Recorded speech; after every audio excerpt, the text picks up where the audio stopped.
ফল ceiling ভেঙে আমি যে আজকে কী করলাম, হ্যাঁ তোমরা ঠিকই শুনছো।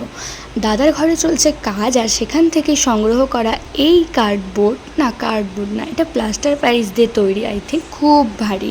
এই গোল রঙের মানে গোল করে যে বস্তুটাকে মা নিয়ে আসলো, বললো নিখাদ আমার মেয়ে কিছু না কিছু এটাতে করবে, যেমন বলা সেরকম কাজ।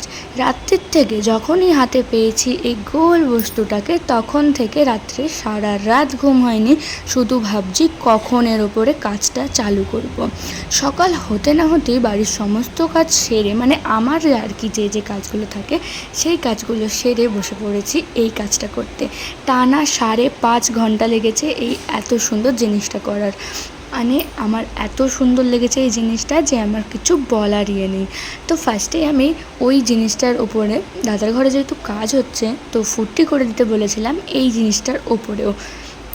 তারপরে বাইরে থেকে মানে দোকান থেকে রং, তুলি, এমসিল সমস্ত কিছু নিয়ে চলে এলাম। তারপরে কাজ শুরু করে দিলাম। আঁকাআঁকি হয়ে গেল, তারপরে এমসিল দিয়ে গোল গোল গোল গোল পাকিয়ে পাকিয়ে বুদ্ধদেবের চুলটাকেও করে নিলাম।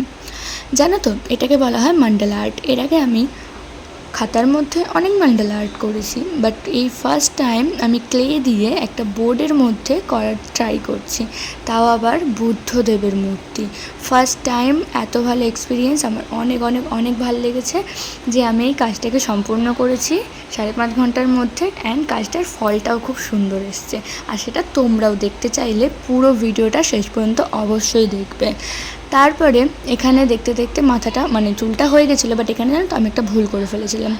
করা ছিল যে মাথার যে গোলগোলগুলোর মধ্যে পুটকি পুটকি পুটকি পুটকি করতে হবে, বাট আমি ভুলে গেছি। শেষমেশ যখন কাঁচা অবস্থায় ওই সাইডটা কাঁচা ছিল, ওই সাইডটা গোল গোল করেছি, কিন্তু এই সাইডটা পুরো শক্ত হয়ে গেছিলো, তাই জন্য আর করাই হলো না। তারপরে এমসিলগুলোকে একদম গোল গোল সাপের মতন করে সেই সাপের মতনগুলোকে প্রত্যেকটা ডিজাইনের মধ্যে আঠা দিয়ে দিয়ে লাগিয়ে দিতে হয়েছিল। যখন বাজে 3টে, সেই সময় করে আমার এই জিনিসটা কমপ্লিট হয়ে গেছিলো। তারপরে বসে পড়েছিলাম রং করতে করতে অনেক টাইম হয়ে গেছিলো। 4টে আই থিঙ্ক বেজে গেছিলো। বাজার পরে তো দেখো এখানে ফার্স্টে ইয়েলো কালারটা ফার্স্ট কোটিংয়ে দিয়ে দিয়েছিলাম। অ্যান্ড ওর যে মানে বুদ্ধদেবের যে ধুতি না কি একটা পরে সামথিং, ওটাকে করে নিলাম ইয়েলো কালারে। দেন তারপরে অরেঞ্জটা মিক্সড করেছিলাম ইয়েলো অ্যান্ড রেড দিয়ে, তারপরে ব্লু অ্যান্ড তারপরে রেড অ্যান্ড ব্ল্যাক মিক্সড করে একটা ব্রাউন শেড নিয়েছিলাম, সেটা চুলে দিয়েছিলাম অ্যান্ড ওই সাইডের এগুলোতে দিয়েছিলাম।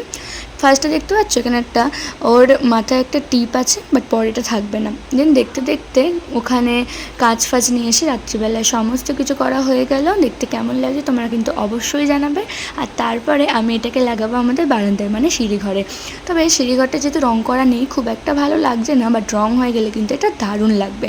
তোমাদেরকে দেখানোর জন্য কিন্তু আমি এই জিনিসটা করেছি, মানে আর কি লাগাচ্ছিলাম। তারপর অবশ্য আমি খুলে ফেলেছিলাম।